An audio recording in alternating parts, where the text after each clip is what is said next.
and a America First Democrat. I do not want any independent votes that are here for my friends that are independent.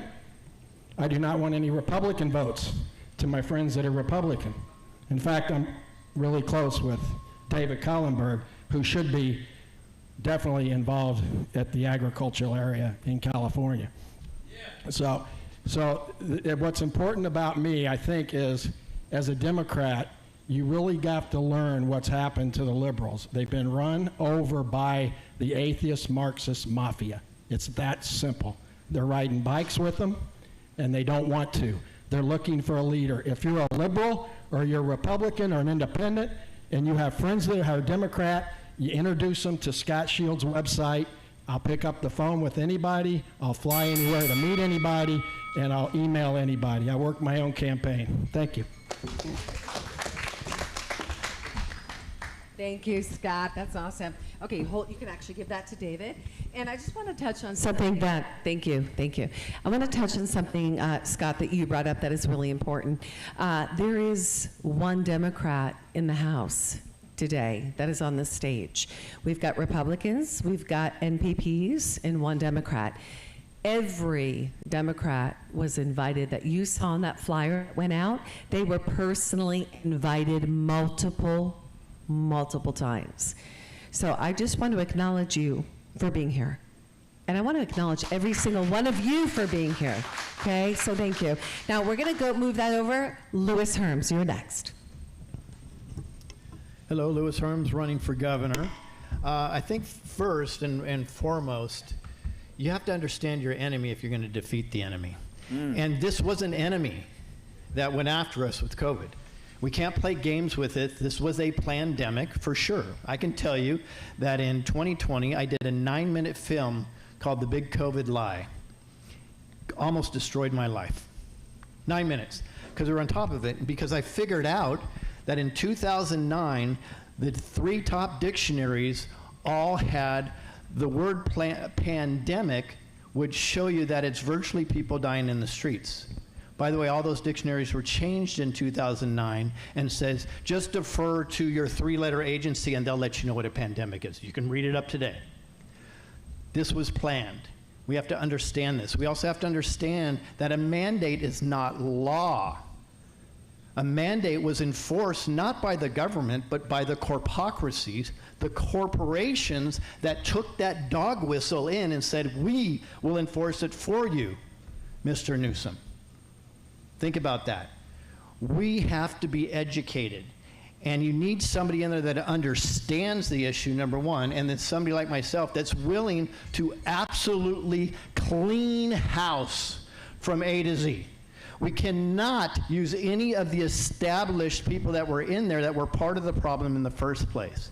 And I can tell you there's so much talent and so much intelligence that can bring us into a new era that we will restaff like that. Understand that as soon as Bobby Kennedy started doing good things with the CDC, Gavin Newsom helped form the West Coast Healthcare Alliance. Think about that. Because it was a slap in the face to Secretary Kennedy who's doing it right. So we will absolutely clean house, and that is the most important thing. Thank you, Louis. Next up, David Kallenberg, Lieutenant Governor. Well, first thing, because I'm getting up to work, I got to roll up my sleeves. Get that mic nice and close. Hold the mic close to your mouth. Sleeves, right? Right there, buddy. Sleeves are coming up. Right there, They're right? coming up. Okay, I'm ready to work. So, I'm Siskiyou County farmer, David Kallenberg, your next lieutenant governor. The pandemic was crazy. I'm not vaccinated, thank God. But, you know, people driving around with masks in their cars, going to the beach by themselves, having to have a mask, craziness. And closing all their businesses down. I met a guy yesterday at an event that owned a barber shop, and he fought Gavin Newsom, lost his barber's license because he stayed open for business. And that was BS. Uh-oh. Just grab the one in front of you. Okay. Am I back? All right. Yes, sir. Nope, this one's gone too. That's working. Testing, testing. Sorry. So, you know, if I'm lieutenant governor, I don't have a lot of say in firing all these people and whatever, but I'll sure influence it. I'll sure be knocking on the governor's door to get rid of all these people that are doing all the BS to us. So, we're not going to be riding around with masks in our car alone or going to the beach with a mask on when there's nobody for 1,000 feet. It's insane. So the crazy Democratic policies, we're done with it. So thank you, guys. Thank you. You can pass that to Christine beside you. Thank you, David. All right. Sean Collinson. How's everybody doing? Sean, tell us who you're running for. I'm Sean Collinson. I'm running for Lieutenant Governor. I'm a no-party preference candidate. How y'all doing today? Well, thanks for being here. Thank you for having me. A lot of my friends on the stage. So I'm a mediator, and I'm also an FBI-trained hostage negotiator. So you're the mediator to Sacramento. Now, one thing about Robert F. Kennedy Jr., I worked with him for 2 years on the Children's Defense Fund. So everything these great folks up here are talking about, I know a lot about. The pushing and the pandering of the vaccine was just wrong. Everyone up here that's saying, fire everyone, I'm a joinder. I agree with that. Parents should have control of how they're vaccinating their kids. They shouldn't be doing it. We should not be doing that. The MAHA movement is great. We need to spread more education. Like my friend Lewis said, it's all about education. I find that they push it in the neighborhoods that don't even have the education. As a mediator, going to Sacramento as your next lieutenant governor, my role is to get the red and the blue in some room, negotiate between the two of them, find common ground, and do what works for the people you elect. Stop playing politics as usual. No more of this find the money on your tax dollars. It is very important. Sending a mediator to Sacramento this November is crucial. You have one opportunity to get someone that goes in to cut a deal that you can live with. We carry California on our backs. We're being scammed, we're being played, and our money's going out the window, and then the blame game happens. So we have a choice. Thank you, Sean. Thank you, thank you. You can pass that mic back over. Good, good, good. All right, so let's go over to Chris. Do you need to be presence to that question at all? Are you ready to go? Chris Bish. Chris Bish. Oh, I'm ready. For Congress, let's go. Hello, everybody. My name is Christine Bish, and I'm a candidate for Congress in California's 3rd Congressional District. Now, we're hearing from a lot of great people here today talking about what they're going to do when elected over MAHA and the unconstitutional lockdown. Well, I can tell you, as the only person in this room that's actually done something about it. I sued Gavin Newsom over the unconstitutional lockdown. I took him on with Harmeet Dillon as my attorney. Wow. And we were winning in the Ninth Circuit Court. And in there, what happened was, I was applying for a permit. I just wanted to have a rally. I was running for Congress and couldn't go knocking on doors. I couldn't have rallies. I couldn't have events. So they were interfering with a federal election. So I decided, after a March 1st event out at the Capitol, that I was going to have my own. So I applied for a permit, and I was turned down. Because I refused to comply with the restrictions that if I were to have a rally, that everyone would distance 6 feet apart, that everyone would wear a mask. Children from different families would not be allowed to play together. Now, I'm an investigator. I spent 10 years in a law firm, and I would never agree to that contract. So my response was to sue Gavin Newsom, sue the Secretary of State and the Department of Health for the state of California, and I can tell you right now how that case ended up. We were winning in the Ninth Circuit, and Gavin Newsom released us. And that's because his only chance to take me on was to go before the Supreme Court. You're welcome. And that is the fight that you're going to get from me, whether it's in California or Washington, D.C. I do not take no for an answer. Thank you. It just means try harder. Thank you, Chris Bish, for Congress. Thank you, thank you. All right, next up we've got E.B. Lynch, running for Lieutenant Governor. Thank you. Well, hello, California. My name is E.B. Lynch, and I'm running to be your California Lieutenant Governor. I'm going to take time, as I always try to do, and give my papa some time. So, if it's okay, I'm going to pray. Dear Heavenly Father, thank you for this opportunity to speak your word, Lord. Everywhere I go, it's not me that I want to be seen, it's your Holy Spirit. So please, Holy Spirit, take over right now and say what needs to be said. So, Amen. I think it's atrocious that in a nation where we have a constitution that says when we want to go to God, he never forces us, but we had immunizations. Why? Because we never know how it's going to happen. Any type of drug. Once you put something into your body, you don't control work unless you took a jab. I was appalled. Told me that if I didn't take the jab, at the time I said, okay, I don't want to work. I don't like this job anyways. God gave me this job. I'm sorry, Lord, but I'm done. But I knew that there was Johnson & Johnson to this day. But what it did is it convinced me that we have to know that their rights are their rights. Thank you, and I will Evie. fight for you. And messed up. We can pass the good help. Pleasure to be with you today. And Kim, thank you for including. I'm a member of Calvary Christian. We're the one church that Santa Clara went after and fined over and over again. They geo-tracked the members of that church and does run through this office. How much? I have no idea because I'm not in there, because the treasurer is basically a figurehead, Supreme Court. I hope we win, because Californians, elderly that were in nursing homes, and I would not have been able to get in and see them, and they were dumb, but I know a lot of friends who have. When I get in as California State Treasurer, one of the things, it's not about me, it is about us, and that's why my website is Hawk. Phenomenal job. They certainly did. Well done, Maha leaders. Who's up next? Kurt Collins, I believe. Yes, who's up next, Kurt? Your question. Let's get you a microphone. I'm coming. I'm coming. Thank you. Thank you. Thank you, everybody, for that. So as a physician practicing in California for over 2 decades, I've seen a shift from a system once encouraged clinical judgment innovation, one where doctors increasingly feel constrained in what they can say or recommend, even when acting in their patient's best interest. Even before COVID and now beyond it, many physicians face pressure, scrutiny, or even threats to their license, not for harming patients, but for offering alternative perspectives or treatment options outside of government-endorsed protocols.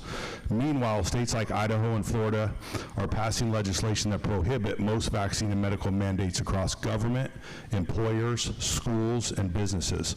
This protects both the patients and the physicians from discrimination based on personal medical decisions. So my question for you guys is this: do you support similar legislation in California that would restore personal medical freedoms back to the parents, patients, and the doctors? And what will you do to protect physicians' right to practice based on their training, experience, and evolving science without fear of regulatory retaliation?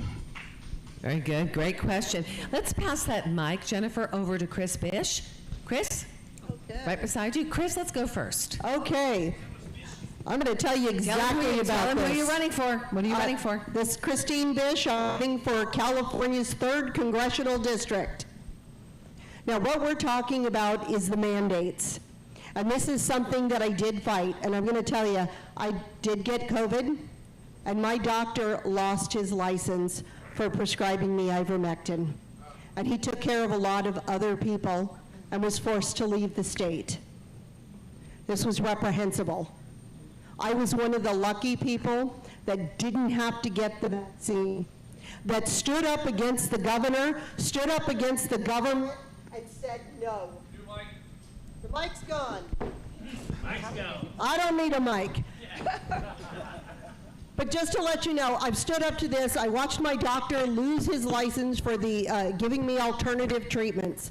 And now what we are seeing across the state and across this country is people suffering from the consequences of being forced to take the vaccine.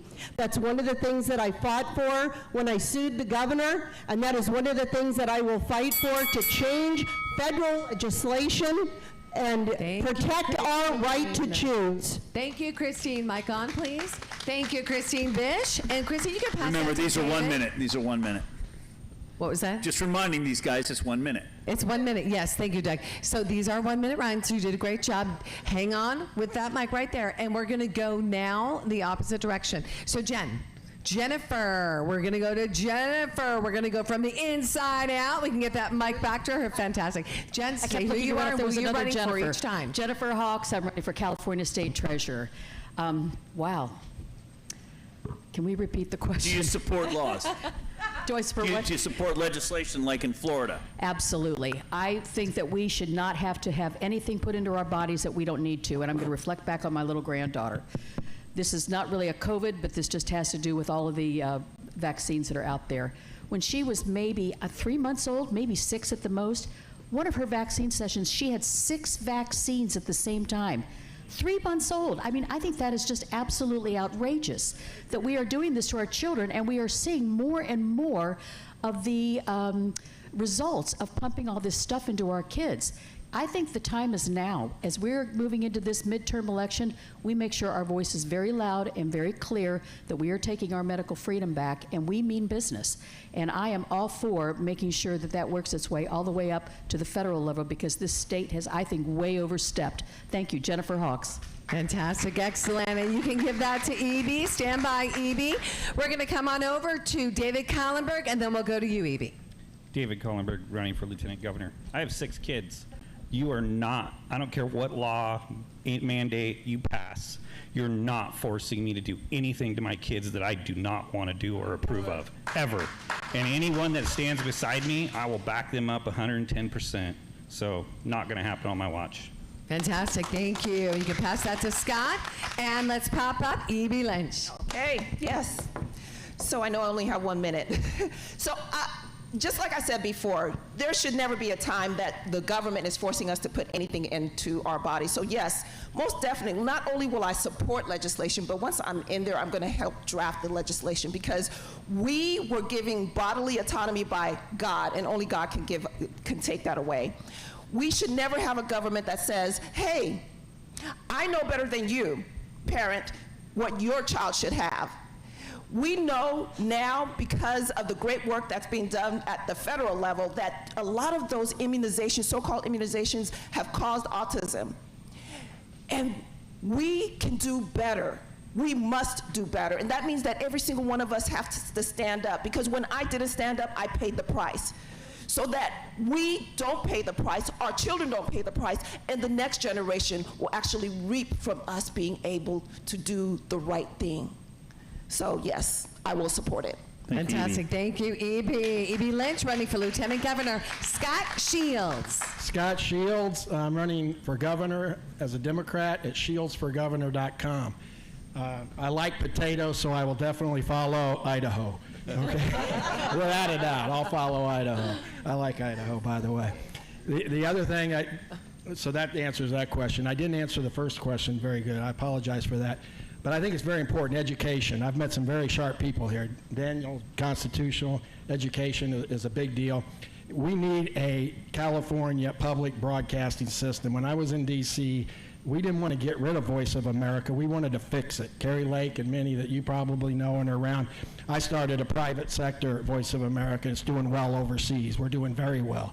We need a California public broadcasting system. It's who runs things that matter, not the system. Okay, we do need government, and we do need regulation, not crazy regulation that we all know about, or mandates, but we do need education, and the media will not tell the truth. There's no media out there that will tell the truth. I can't get an interview with anybody. Excellent, thank you, Scott. And Kurt Collins, and Dr. Kurt, would you you did great, Scott, by the way. Would you just represent us to the question? Because our audience, it's always good to ask that question again. Yeah, no problem. So Idaho's really led the way with repealing the mandates. Florida's coming on board. We have a bunch of other states on board. So I think what Californians want to know, especially those that have dealt with vaccine-injured kids, like many of us or know it, do you support our individual rights, and what specifically are you going to do when you get in office to make that happen? And it's a tall battle. We know it's a huge battle to overcome what's been put in place. Fantastic. All right. So we had Scott. Sean Collinson, you're up. Sean Collinson, running for Lieutenant Governor. Look, my friend Gary, senior citizen, Gary was working out in the gym every single day. Gary was 68.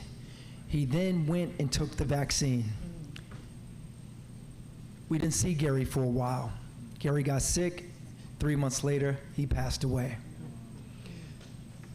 No one should be forced to put anything in their bodies that they don't want in their bodies. So medical freedom, I support legislation for that. I support everyone on this stage. I will stand with you. You can contact me if you need someone to stand with you. We have to take action. Education is a part of this. This is a profit-seeking thing they're doing to us, and it's not fair at all. We have to be educated, we have to be smart, we have to educate our family, our friends. No one should be mandated to put anything in their bodies that they don't want. Preach. Thank you, Sean. Running for Lieutenant Governor. And up next, let's pass that mic, Scott, Elaine Kulati. I hope this thing has a lot of juice. Hi. No, I needed longer than a minute. California is built on unfunded mandates. For any of you guys who don't understand what that is paying back donors. Unfunded mandates, SB 79, unfunded mandates, Prop 50, unfunded mandates, sanctuary cities, unfunded mandates, vaccines, unfunded mandates, most importantly, all of the stuff that happens in education that you do not want your kids to do, like little boys in little girls' locker rooms. These are unfunded mandates. You should know that there is a 15-year wait and $2 billion of unfunded mandates not paid back to cities by Sacramento. And there is no world that these guys are going to get the money. And it is dividing small cities from the constituents that vote them into office. I can tell you, unfunded mandates stop. We do not have you cannot pay for. Right. That is illegal. Thank you, Elaine. We can for governor. Louis Arms, run for governor. Right. Real quick, so my mom has had a lifetime cardiologist problem, and her cardiologist actually told her the one good thing is you will never, ever, ever, ever have blood clots. Your blood is the cleanest blood I've ever seen. She took the vaccine, died shortly after of blood clots, massive blood clots. This is near and dear to my heart, but here's the reality, right? Of course, no mandates, right? But we must absolutely hold the pharmaceuticals accountable and get rid of anything that they do, right? But we can take it to a whole nother level. So I would support even more legislation to inform consent, where your patient they're getting into, including the side effects. For governor, more legislation, we got to create more laws. We have to negotiate with the people first place. So one of the things that we already look at is, again, go back to the Constitution, right? If we look at a number of court cases, one of my favorites still standing to this day, Marbury versus Madison. That means that all laws that are repugnant to the supreme law of the land are null and void. So then you have to go back to what the governor do that can bypass the legislative body without having to do any negotiations, is make what's called a... That's how this works. And so really, when it comes down to it, your health, your freedom, your choice, your body, it also falls under privacy. It's not anybody's business, your job, your child's school, or anybody else to know what you have or have not injected into your body, and therefore vaccines are needs to be thrown out. Thank you, Daniel Mercury. And last but not least on this round, Greta Solorzano for governor. Well, thank you. And Jennifer, now I understand your question and where we're going with all of this. Okay, so the very first thing is I do definitely support legislation that is actually going to give parents the right to choose. I do remember having to give anywhere between 20 to 30 vaccines to my kids. And one day when we have more time, we'll talk about that. But parents have the right to choose. The second one, understanding associated with each and every one of our decisions. Now, I do understand that significant, and there was a lot of abuse, and there were some drugs companies involved in it. However, one of the things is that this was the very first time for a very, very long time that we had a pandemic. What we need to develop is we need to develop policies for us to understand how we're going to. We can put all the legislation together. Want to. However, we need to have processes in place that will help us decide. Greta. Thank you very much, Greta. All right, guys, we just finished round 2. Let's give them a round. Excellent work, you guys. Okay, we got somebody up next. Ronald Gomez. Oh, okay. Well, you know, the Californians were told that the COVID-19 vaccines were, quote, safe and effective. According to MetaVotes.org, as of March 27th, 2026, there were 97,395 COVID-19 vaccine injury cases in California. How many? 97,395 people here in California submitted entries that they've been injured by the COVID-19 vaccine. Sadly, 762 Californians died from the COVID-19 vaccines, and these are conservative estimates. Add a couple zeros to that figure, those figures, that's the real figure. If you were elected, how would you address this humanitarian issue? What steps would you take to ease the suffering of those injured by the vaccines? And isn't it time for the state of California to establish its own vaccine injury monitoring system? All right, Doug, I think we got to pause this. Okay. Because we just hit a ding, ding, ding, ding, ding. Like, we got to bring something to the table here. Doug? Can you switch to my computer? We're going to switch over to Doug's computer real quick. Now, Doug, let's just give a little bit of background because there's something you want to share right now. That question's a key ingredient to what you're going to discuss. You have a background in vaccines. In vaccines. So tell us a little bit about that real quick, and then. So before I was the Johnny Appleseed of election integrity, what brought me into the popular attention across the country nationally was that I was modeling the COVID epidemic in every county in America and in 30 countries. I also traveled throughout the Midwest for about 10 years lecturing on vaccines. How about that? So here we go. I'm a modeler. And I model everything. I model sunspots, I model epidemics, I model climate. And I was very popular in Ohio. People made a joke about it. They said, Dr. Frank has a graph for everything, you know? And I don't just model the surface, I get right to the bottom of things. Okay. But I model longevity. I make it easy for people to understand. I can show you how long you're going to live and the population demographics. You can even see over there on the right, you can see the bump due to COVID, the deaths in our country. The thing that got me the most attention, though, is that when the COVID stuff started happening, people would say, well, gee, Dr. Frank, should we take the vaccine? Oh, by the way, I got the health director of Ohio fired. I exposed that she was lying. She was reclassifying. See, I was modeling everything, and I could predict every state in the country. I could tell you in every county how many people were going to die every week. Oh, guys, somebody's on feedback back there. We're getting Mike from the back of the house. Is that all right?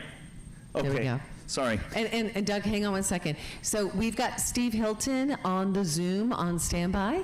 So we can bring Steve in and put him up, Steve on the screen. Okay, fantastic. But let's go back to the graph first with Doug. So I want Steve to be able to hear this, though. So let's pull that. Yeah. Hi, Steve. Good to see you. Welcome, welcome. And back to you, Doug, So and the graph. The biggest shock to me is I was able to predict all around the country. Suddenly I couldn't predict Ohio anymore. Can you hear me? It's Steve here. Hey, Steve, can you hear us okay? Can Steve hear us? 1, 2, 3, 4, 5. Can you hear that, Stephen? Steve, can you hear us? Hang on. I got you, yeah, hi. Okay, Okay, good. fantastic. We'll have hey, you on Steve, in a second. we're so glad you're here. So, Steve, you just came in on a question. So, we're going to go back to that question in just a moment. And Doug Frank, Dr. Douglas G. Frank, is representing us to Doug. I'm going to pass it over to you.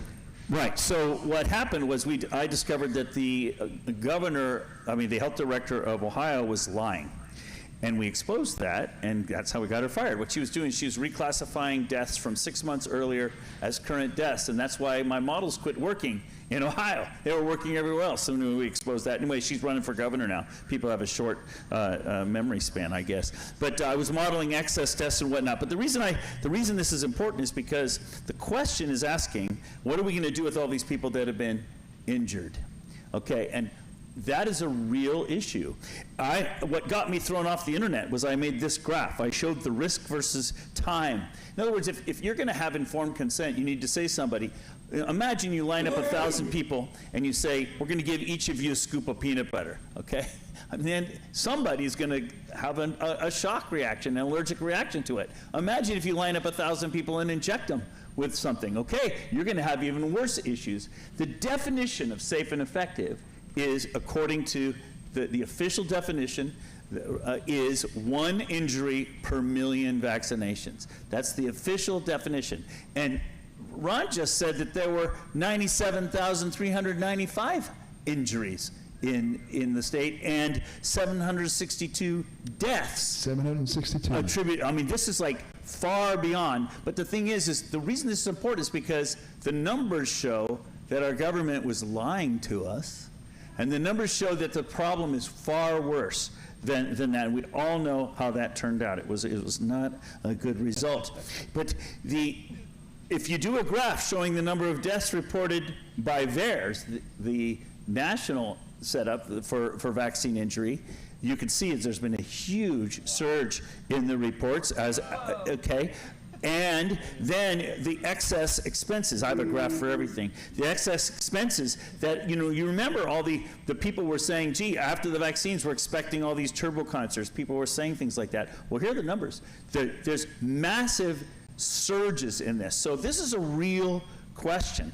People are really dying from this, and we would expect it, even if the vaccine was a good vaccine, even if the jabs, which weren't really vaccines, there was only one, the J&J was the real vaccine. The other two were just, they were therapeutics, they call them. So even if they were good, we should expect some consequences. Even if they were safe and effective, we should expect some consequences, but this is far beyond that. So the question is how do we, if you guys are elected into office, what is your responsibility? What is your duty to these injured people? That's what you're basically bringing up. Because the government made a choice to take away your choice and force you to do something that injured you. What is your responsibility as elected officials? Yes? So good, so good. Now, let's bring Steve Hilton back up on the screen, and let's have you ask that question. Steve, you can hear me, yes? Yeah, I got you. Okay, Thank you. Beautiful. Okay. Hello, so this is Ron Owens Jr., the California Department of Public Health whistleblower. Californians were told that the COVID-19 vaccines were safe and effective.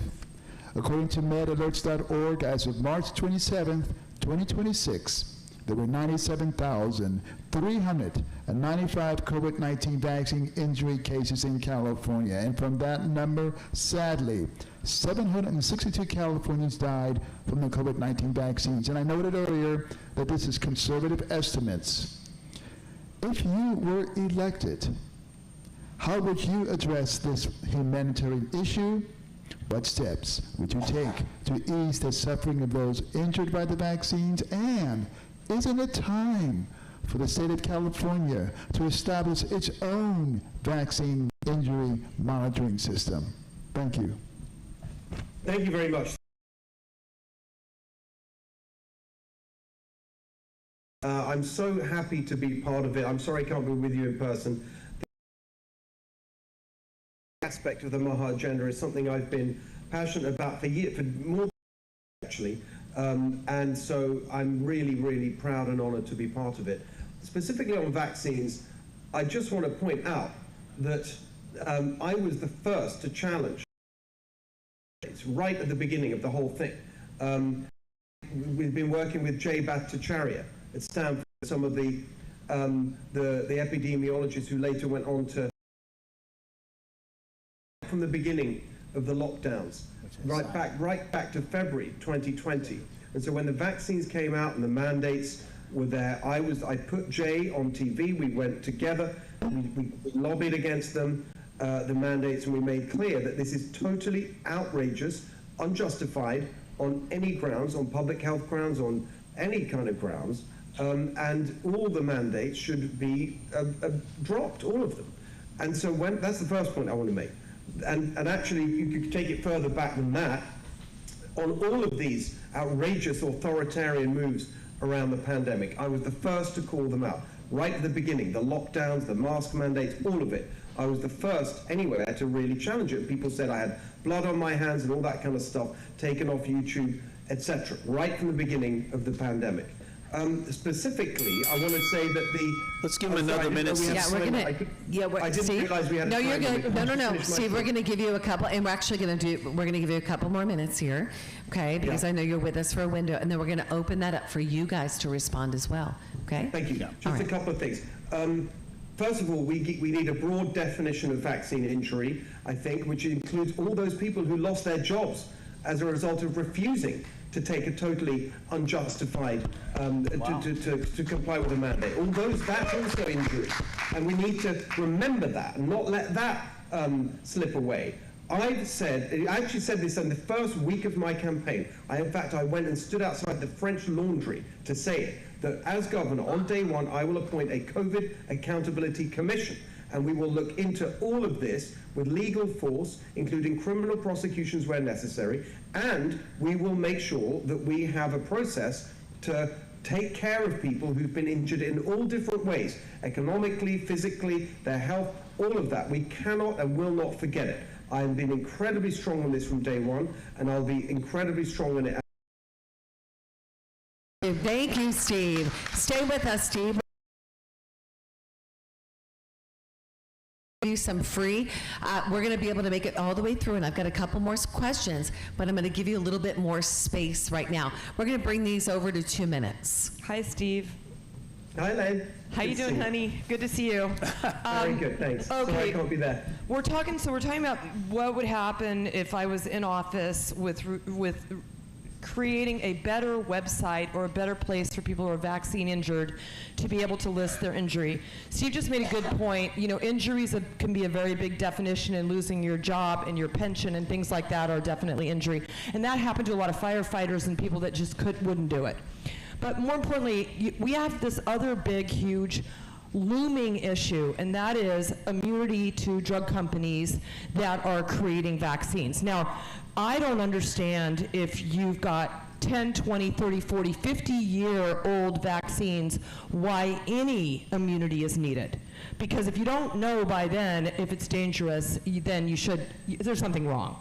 So you have to have immunity time-barred legislation for these big pharmaceutical companies that make the most money and have no repercussion if something goes wrong. It's all about where the money is going to come from to pay for the people that are vaccine injured. And we have these massive, they were hustling her to get the talk that it might be from the Gardasil drug. So I have had, and I didn't know anything about it, my instinct was with immunity over Gardasil. Let's go over to Daniel Mercury. Daniel? So I still think I have the better beard, but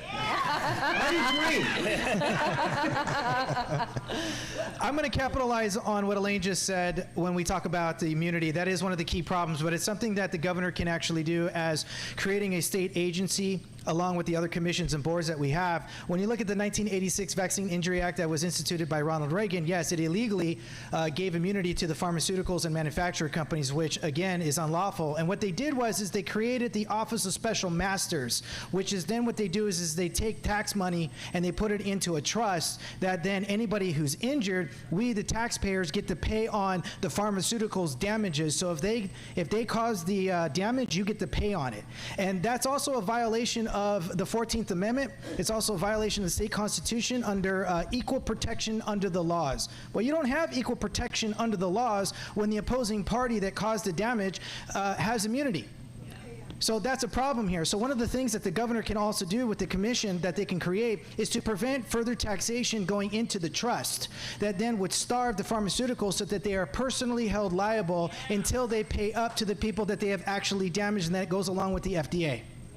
And if we don't hold that accountability, meaning we don't shut them down or prevent them from actually allowing for them to even permit their concoctions that they want to inject into us, or their medicinal medication that they claim is, true and trustworthy, then what are we doing here, right? So again, what we come down to is that if you're a healthy person, you're a lost profit, and they need you to be sick. And under my administration, we're going to ensure that we narrow it down per the counties, so we get down to local levels that then can be administered properly to the people who have been injured with these pharmaceuticals, that again, the governor can actually ensure that they no longer allow for distribution into our state under the 9th and 10th Amendment of powers not delegated, or the enumerated powers. This is how this works. Well done. Thank you. Thank you. Well done, Daniel Mercury. And Scott Shields. My answer is going to be short here, but Steve, if you don't make it to 1 or 2 with me, you can be my double, okay?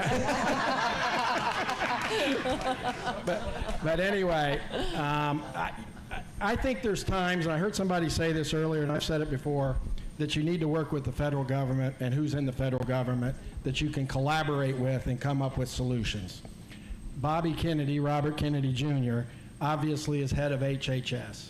It's the second largest budget outside of the military. It's a huge budget.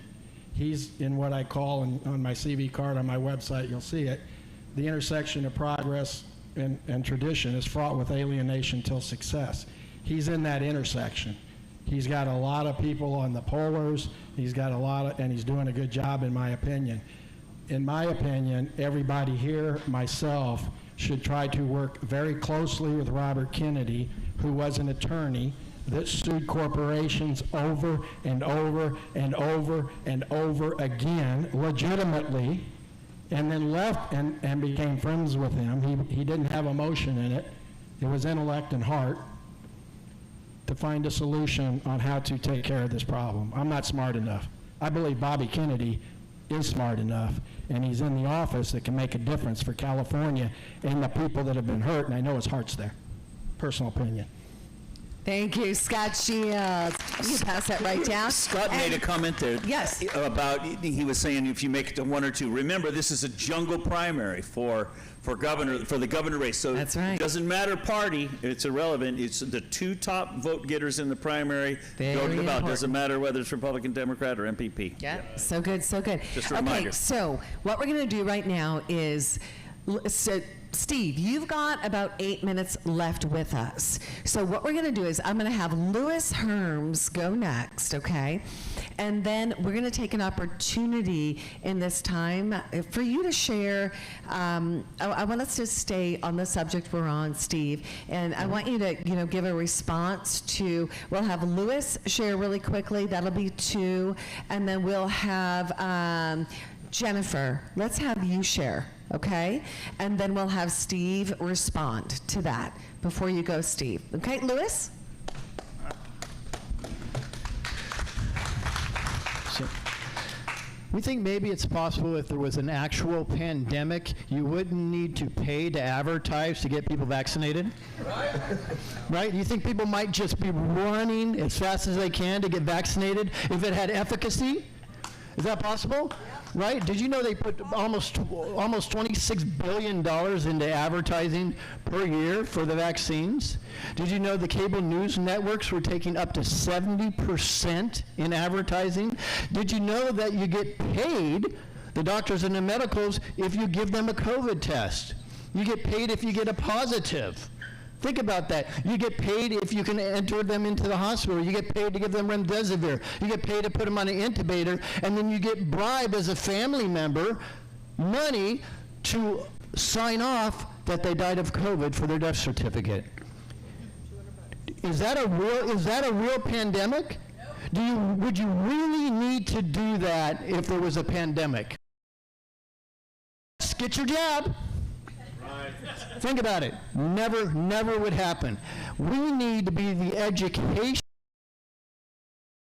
from the governmental standpoint. Be honest and transparent with what's really going on. And absolutely, we can create our own type of VAERS system. But the reality, we also have to understand what VAERS is. VAERS is the most highly underreported system out there. So if they tell you there's 100,000 prior to COVID that died, it would probably have millions.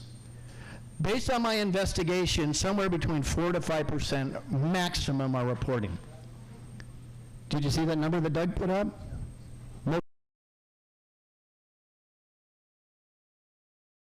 From these pharmaceutical companies. Amen. Louis Herms and Jennifer Hawks. Thank you so much. Good afternoon, Mr. Hilton. How are you? You're looking great. You're Good looking to see you, Jennifer. You're looking good. Well, the treasurer doesn't really make policy in the sense of what this question has to do with. So let me just, I'm going to use Steve, I'm going to use you as my example. I hope you don't mind. Steve Hilton gets in as governor and I get in as treasurer. What's my job at that point? Number one, it's to align myself with Steve and make sure that his policies get pushed forward. And number two is to make sure that I manage the cash well. Because he ultimately will make the policies and he will appoint a director of finance, and it's the director of finance and the controller and the treasurer that make the decisions for everything to flow out of. So independently, I can't create policy. I can suggest things, I can bring things to the table, I can be influential of the boards that I sit on, but I ultimately, that policy will be made a little higher up the food chain. But as a part of that administration, I will have a voice. That's how I will support what's going on here right now in regards to this money. Thank you. Excellent, Jennifer. Jennifer, back to you. So I want you to piggyback off of what was shared. Kim, this is the part, if I've got time available, gosh, this is the piece, the MAHA Leaders panel that I want to be a part of. So I'm going to pass it back to you. Why don't you share why? Thank you so much. I want to bring together, I suppose, what you might think of as the two pillars of the MAHA movement: health freedom, which we've just been discussing, and healthy living. And just going straight off what was just said, it's particularly by Lewis, I think that the antidote to big pharma is natural food. And that combination of the two pillars of the MAHA agenda, I think we should be leading in California, because we have this incredible ag industry that grows the healthy food that we want people to be eating so that they can avoid chronic disease. We don't need all this medication if you live healthily, and so on. We should be world leaders in that. And I really am so excited that the whole MAHA agenda has taken off in our party. It's just so wonderful to see. I've been arguing this stuff for years. If you look at a book that I wrote in 2015 called More Human, Designing a World Where People Come First, and you look at I remember the first time I met Nicole Shanahan, and I gave her a copy of the book, and I said, Nicole, read the chapters on food and the chapter on health, and you'll see that that's the agenda right there, and we talked about it many times afterwards. But back in the day, when I was arguing all this stuff years ago, it was seen honestly as more associated with the left. And it's so thrilling to me that we are now the leaders, that the president brought in Bobby Kennedy, and now they're working as a team, and we're having absolutely revolutionary change, and it's a Republican administration making that happen. It's just so fantastic, and that's what we need to replicate here in California. And as governor, I will be absolutely focused on this, both parts of it, health freedom and healthy living. And so that we're all here together today, and that we all really support this. We did a MAHA forum. It was actually a really great moment of consensus between us and everyone. And we're the leaders now. In our party, it's absolutely magnificent to watch, and I can't wait to get in there and start driving this agenda forward in a really aggressive manner, both parts of it. Health freedom, healthy living, California should be world leader on both of those. Thank you, Steve. That's Steve Hilton. Now, Steve, stay with us for one more minute. This is important. So we're in San Joaquin, the bread basket of California. And Jenna Gallardi is here with us right now from the Heritage Foundation. She's going to pull a question for you. And candidates, I want you to choose whether to respond to this question after Steve or the prior one. We're just going to kind of open it up and just keep this flow of conversation. So Jennifer? The prior question was on what victims, exactly, how to address the injury, or this question. Equivalent here in California. Yeah. Yes. Hi, Steve. Nice to see you. Thanks for joining us. Of course. As Kim, the Heritage Foundation, a Restoring American Wellness initiative that's taking on a lot of these MAHA issues. And because you brought up the food is medicine, the nutrition piece of it, agriculture is really that path forward to that. You can't have that unless you have healthy soil and healthy food.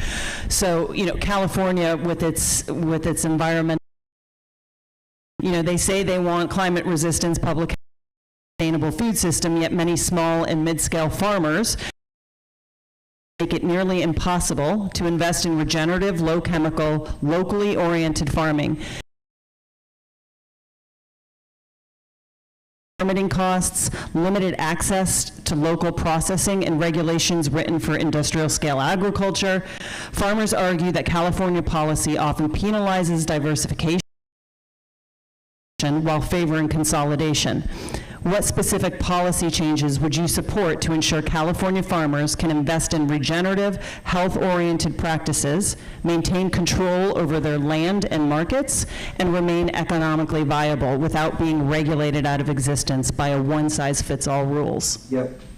It's a beautiful question. I mean, in a sense, the answer is the question, which is we've got to do all of that. And I spent a lot of time in our great ag areas, spent a lot of time at every aspect with farmers in the fields, with workers, with processors. I've seen every side of it for years now. I've been traveling the state. Number one, the basic water. We've got to get more water, and Sigma is a response to artificial restrictions on water. We don't want groundwater depleted. That was the reason for Sigma. But actually, if we have more surface water deliveries, that wouldn't have happened in the first place. And so an immediate thing that we're going to do when I'm governor is get rid of the biological assessments in the State Water Resources Control Board, which actually divert the water. That's what's diverting the water out into the delta to protect the smelt and the salmon or whatever, rather than through the irrigation channels sending the water south. So that's the first immediate change that we can make. We can increase deliveries almost overnight just by making that change through appointments to the State Water Board. Longer term, we do need to invest in infrastructure. As many people have pointed out, we have the same water infrastructure today for a population of 40 million as we had when we had 20 million. We've passed bonds to build infrastructure. It hasn't happened. So we've got to do a bunch of things there. One of the ones that's not discussed enough is actually a relatively simple one for infrastructure, which is completing the South Folsom Canal. That would enable us to take the watersheds of the Tuolumne River and the American River and put it into our irrigation system, which massively increases supply. In terms of labor, we absolutely have to get rid of these ridiculous restrictive rules that make it so hard for farmers to operate properly, and it actually hurts the farm workers. It's done in their name by unions, but actually things like the overtime rule, which has gone up from 60, go down from 60 to 40, are just totally destroying the livelihoods of many farm workers. They earn less rather than more, and it makes it much more complicated for farmers to bring the crops in when it's harvest time, and so that's something that we need to change. In terms of regenerative, I think that's exactly right. You've got this industrialized approach to it all, and so you've got this board of pesticide regulation, but they're not actually, it's incredibly dumb the way they're going about it, and the bureaucracy around it is a nightmare, the reporting requirements. They've got a one-size-fits-all approach, as you say, and the good news is that as governor, you can get in there, clear it all out, and put in there pro-farming people and policies that actually should, something we do want scale. We don't want one size fits all in terms of the market either, but we can't be squeezing out the small family farms, and that's what's happening because of these cost pressures. The final one, very important, that isn't discussed enough, is just energy cost. You know, just the cost of fuel, electric, all these things. And then the CARB nonsense. Sorry, I've been going on with a long list of things we need to do. With CARB pushing for electrification of agricultural equipment, that's ridiculous. You know, we just got to have a complete change, which is going to push us in the direction of exactly what you say, which is we are the home of the healthy food that we want people to be eating here in California and across the country and across the world. And instead of crushing it, we should be massively investing in growing it, and that's what I'll do. Good. Stephen, stay with us. Stay with us right now. Can I bring in... On another interview. I'm so sorry. Okay, well, we're just about to pop over the farm. Kallenberg. So you'll have to come back and listen to this. If you can stay for a minute. I'll listen. Yeah. All right, for 1 minute. David, now, this is a conversation you're going to have with Steve right now. So, Steve and the audience. All right, Steve. We've had lots of conversations about agriculture. Actually, pull that mic up close. The one thing that I want to ask you is, on day one, will you drought regulations that are in effect? Yes. Why is this important? Because that's how the unelected officials control over the farmers. And so this is where a lieutenant governor does, and this is the number one thing I advocate for. Right now, 2030, they have their emergency drought regulations in until 2030, drought or no drought. Wow. And a governor has the right on day one to get rid of it. I've asked Steve this before. He said he would. I'm asking him again. He's saying he will. Yes. And I'm going to hold him accountable to this if he gets in. The other thing about this is I've asked Steve, if I don't win this, if I can have a seat at his table for agriculture. Steve?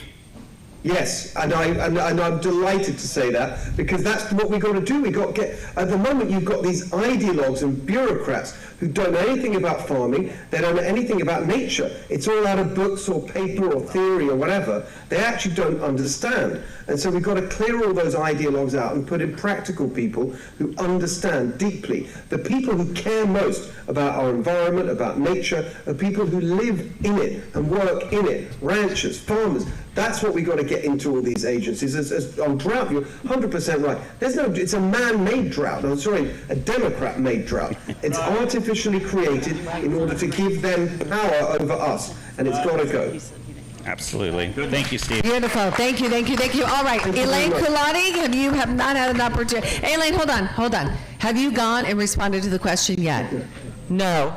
Okay, I just have to make sure I'm checking it myself. 2 hours. We need Greta to talk about too. Don't forget. All right, here we go. I have a question for the farmer. Greta, let's have you go next. Ready? Okay, first of all, I have a farm. I might be the only, except you. I farm 50 acres. About 10 is row vegetables, and believe it or not, out of 10 acres, we do about 2,500 CSA boxes a week in high season. There you go. It goes to our local schools. My water bill is not so bad because I have wells. My neighboring farmers with the same size farm, their water bills are between $10,000 and $15,000 a month, and they pay my water bill dinners. That's how they pay their water bills. So I want to just ask real quick, just about this. My idea has been that we dredge the Delta, which we're all going to see tomorrow. Is anybody here on board with dredging the Delta? All right. And filling the Salton Sea, anybody? And does that make any sense? And removing the Shaughnessy Dam. Are these good or bad? Because I don't know. But these are the suggestions that have been put forth to me by some of the best water experts in California, including Ed Ring. Does anybody here know Ed Ring? Ed Ring is a water policy writer here in Stockton. Anybody? Okay, well, these are the ideas that have come up, and these are the ideas as governor that I would look at seriously. The first is to dredge the Delta. Then what do you do with the water? How about a deep water port here in Stockton? Has anybody talked to Christine, who is your mayor? I know her very well. And I'm the only one that visited her right after the shooting to not talk about the shooting. I wanted to talk about economics of Stockton. For those of you who don't know, Stockton is in its second is because, hey baby, is because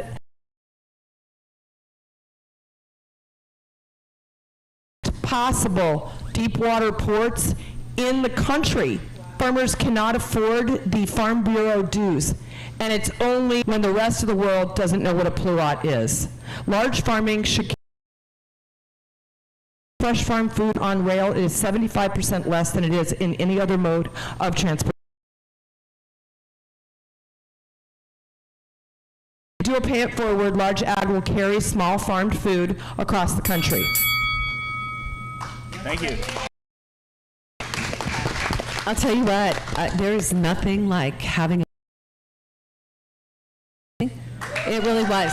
Now you've got candidates here who did not get to speak yet, so this is really important. So what I'd like to do is, why don't we go to Chris Bish, and then Greta, I'm going to we're going to piggyback off of everything that's been spoken and let you pick it up from there. So we're talking about California, California water, California farms. Well, the money that comes in, the regulations that come in, the budgets that come to California, a lot of it goes through Congress, because we do control the power. We have the power of the purse. We control the money that's coming in. And what we've seen in the government in Washington, D.C., especially with members of Congress, not remembering that their duty is home, and it is to work with the farmers. We have to remind California water regulators that the water that is in California does not originate in California. It comes down through the Rockies. It flows to the ocean, and this is where national comes in, where my job in Congress is to make sure that we put the halt on California thinking that they have ultimate control, because these are national security issues.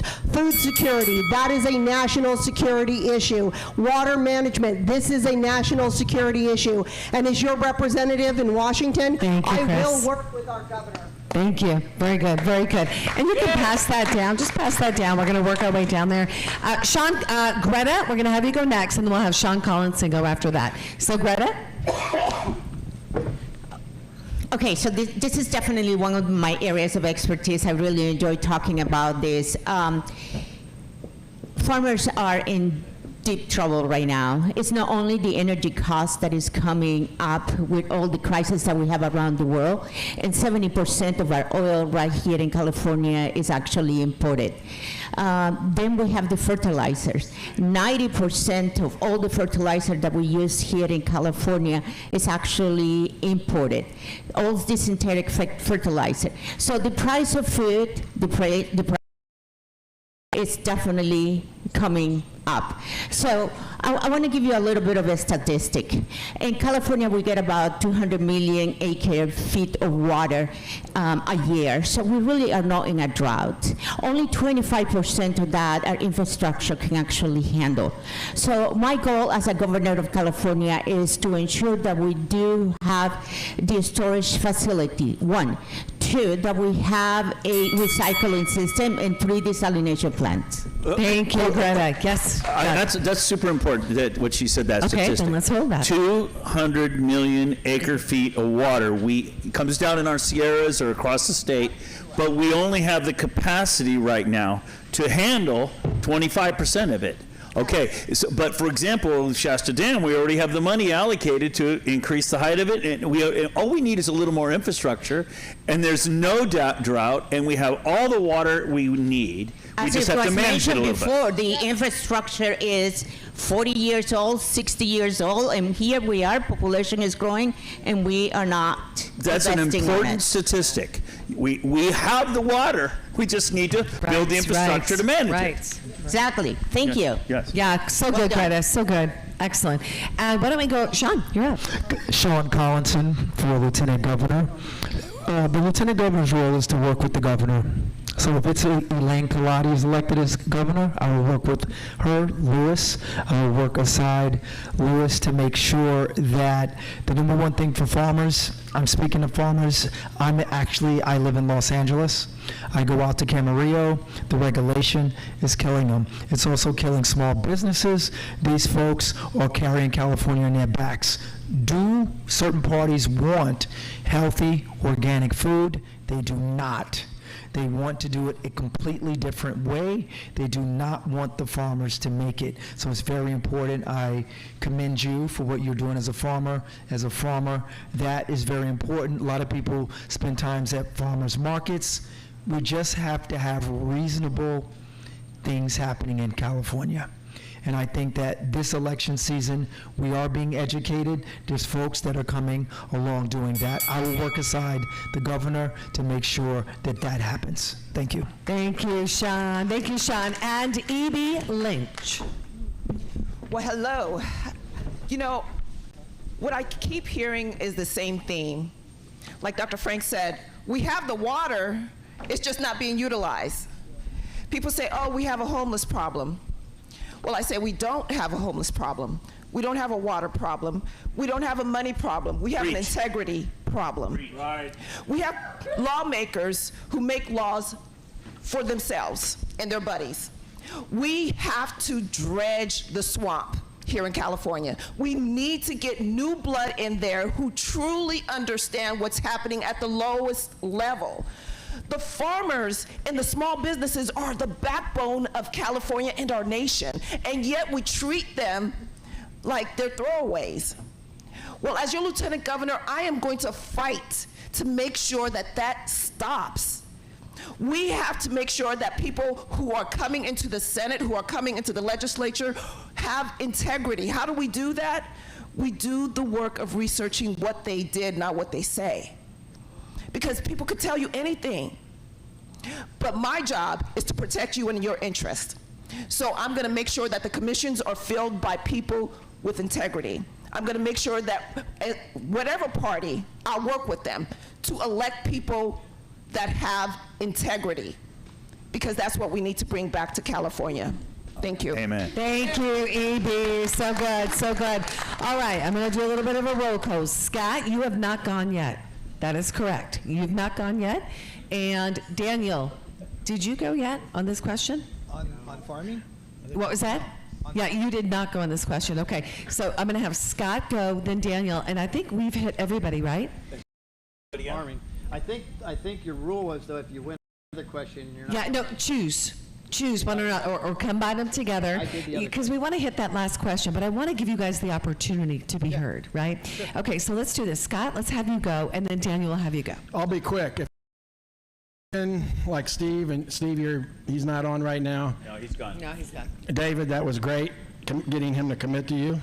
He poached my lieutenant. Great. He poached my lieutenant governor guy. Okay, I just lost him. Are you two available? So, no, I've had the pleasure of talking to Edie and everybody here. Anybody that's a governor, Democrat or Republican, that's watching this show on the other debates should watch this. These are really, really sharp people. Myself, I guess I'm kind of sharp.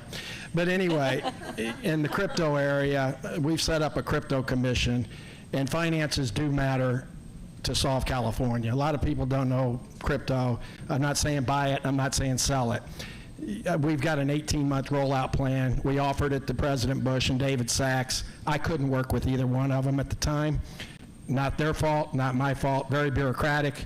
I'm here in California. We can bring a lot of money here to solve a lot of the problems that all of you are asking about, or that you know about. And I rely on all of you if I'm there, because a lot of brain trust here. Absolutely Thank you, fabulous. Scott. Thank you so much. So good. And Daniel. Well, I'm an amazing farmer. You know, I really love tequila, and I have this little lime tree in my backyard. I swear I almost killed it, but I worked really hard to keep it alive, and now I am amazing at keeping lime trees growing and proliferating. But no, at the end of the day, I'm not going to go over. Clearly, we hear lots of. It's not really. I like what he said. It's a integrity issue. We have the water. We have the ability to increase the infrastructure. We have all kinds of legislation that is blocking the ability. I'm just going to touch on real briefly. One of the things when I look in the state constitution, it talks about riparian rights, which is basically water rights for people who own farming and land that natural resources sort of flow through, that the state takes advantage of to then rechannel and move and shift elsewhere that they can actually siphon, and then it starves out that area. And one of the things that they do is they do it on purpose because they know that agriculturally, and just give me a moment before this goes, the buzzer goes, and I think it's important. Agriculturally are the weakest areas per se and the easiest to actually crush the economy, which is why one of the main reasons here in Stockton you also have you have another solar panel farm that wants to be created here with Meta Data Center, right? If they can crush you, they can economically shrink you, then it's easier for again all these other unions and these corporatists to come in and buy up all the land of the natural resources that are rich in minerals and soil. So. Good well point. said. Well said, Daniel. Very good. Very good. I let that go on purpose because that needed to be heard. Now, we do have an.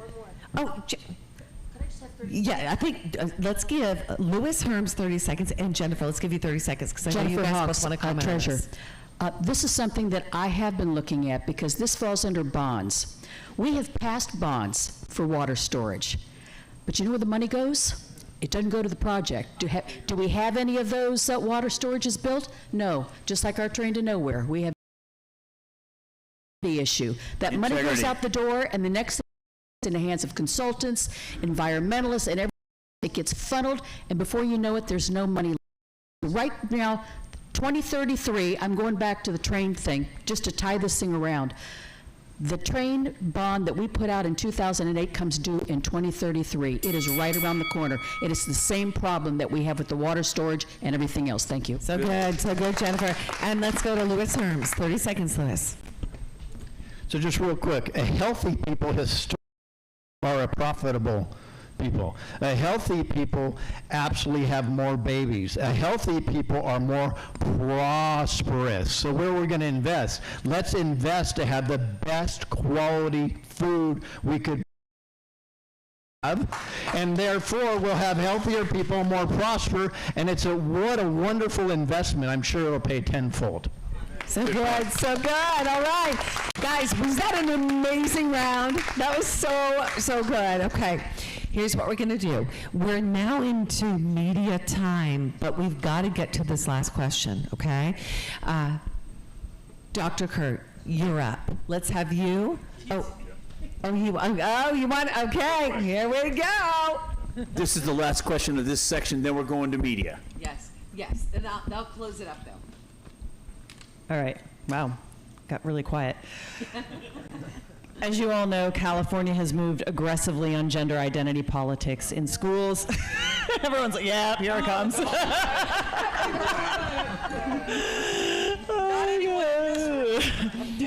Gender identity politics in schools, healthcare, and child welfare. And many parents believe the state is crossing a dangerous line. Critics point to proposals like SB 934, which they argue could expand the state's authority in cases where parents decline to affirm a child's asserted gender identity. Do you support any policy that would allow the state to investigate, override? This seems like a simple yes or no question. So this one should go pretty quickly.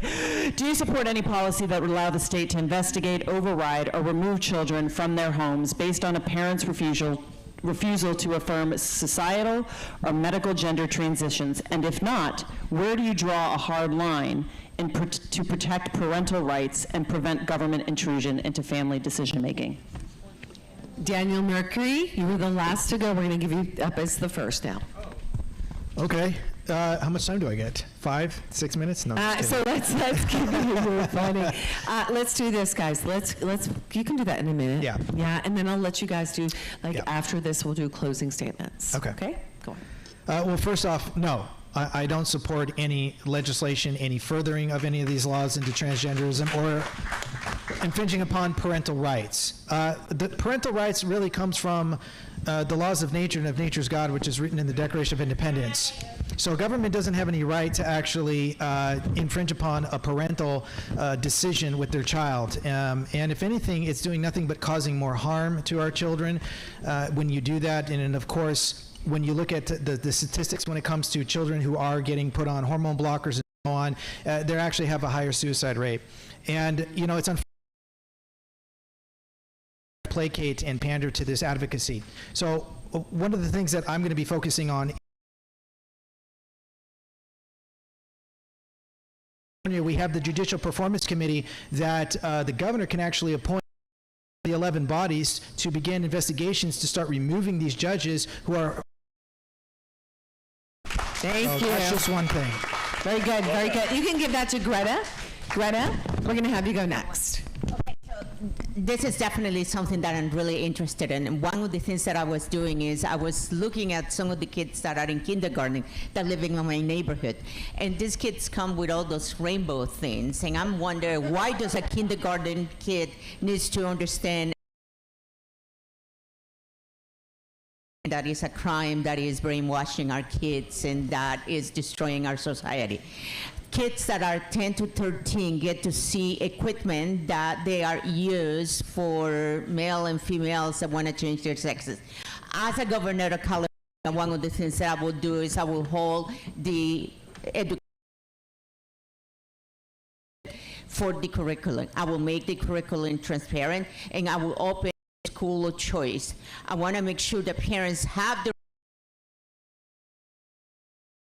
to a private school, because I didn't influenced by these policies. As a governor of California, I will make sure that kids have the right to attend to schools where they are not being indoctrinated. Very good. Thank you, Greta. And let's go over to Chris Bish. Chris, the microphone. Thank you. Excellent. Christine. Hey everybody, it's Christine Bish, candidate for Congress in California's 3rd Congressional District. Now, gender identity. It's not about gender, it's about sex. And you can't choose what it is. But there's something I did want to bring up, and this is at the federal level, where we have to have uniform birth certificates across the country. Because I want to read this real quick. California allows residents to change the gender marker on their birth certificate to male, female, or non-binary or X without a court order or medical certification. In California, you can choose as an adult what you want to change your gender to. We've got to get back to a uniform policy, national, that's based on sex and what you are born as a male or a female. There are no X's out there. There are no binaries. Well, maybe there's a couple, but those are accidents. But what I'm saying is we need to set a uniform standard, and this affects national security. When people can alter their identity at will, that is a security issue. And we cannot allow California to control it. Thank you, Chris. You can hand that to Evie. Evie? Evie Lynch. Evie Lynch, you're up. Miss Integrity. I'm sorry, can you repeat the question? What was the question that we're answering? Would you support any legislation that essentially refutes parental rights, and then where would you draw the line? So, like I said before, parental rights are given by God, so I don't support any legislation that tells a parent that the government has more rights than they do when it comes to their children. So, no, I wouldn't support any legislation that took away the parents' rights. That's simple. Okay, thank you, Evie. Very good, very good. Let's pass that over to Louis Herms. I want to take this in another direction really quick. Anybody hear of AB 495? So the left was told that AB 495 was about protecting immigrants, and the right was told 495 is all about child sex slavery. Well, as a person that knows more about child sex slavery than almost anybody you might know, we were sold a bill of goods.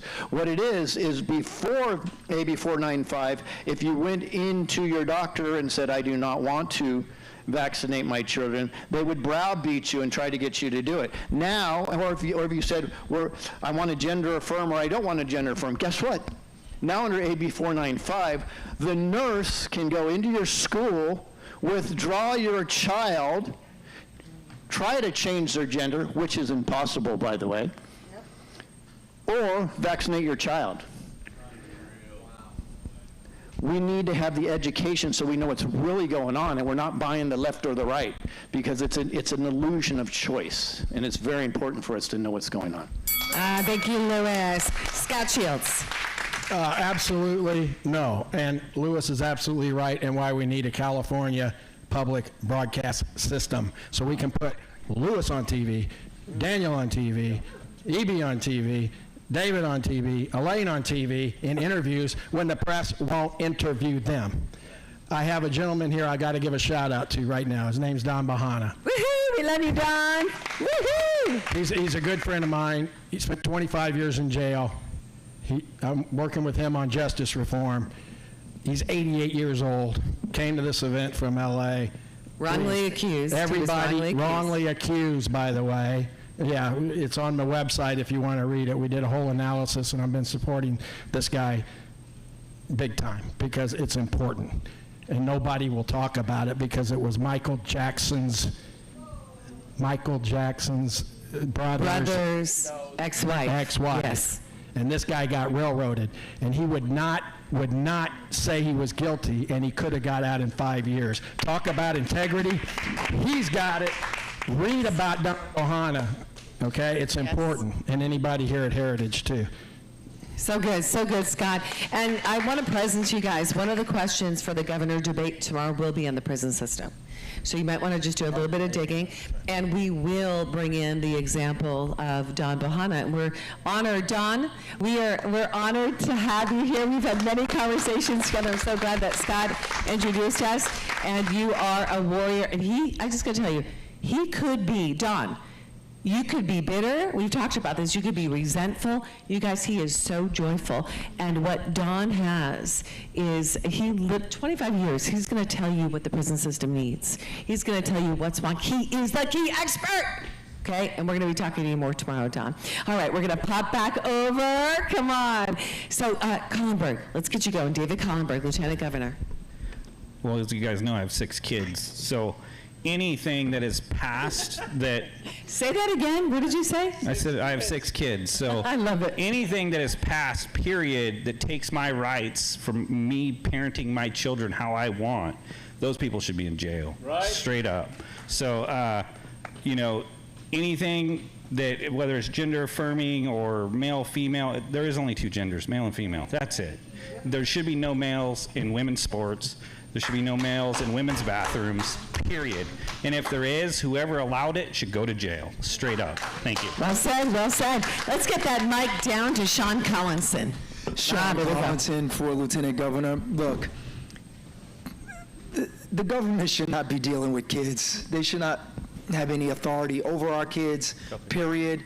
I am a girl dad. I have 2 girls. Oh. I do not want biological males having in sports with my girls, any legislation. I'm a hard no, period. End of story. I don't even have a lot to talk about on that subject. As the Lieutenant Governor, I would sit as the President of the Senate to break crucial legislation that comes across my desk.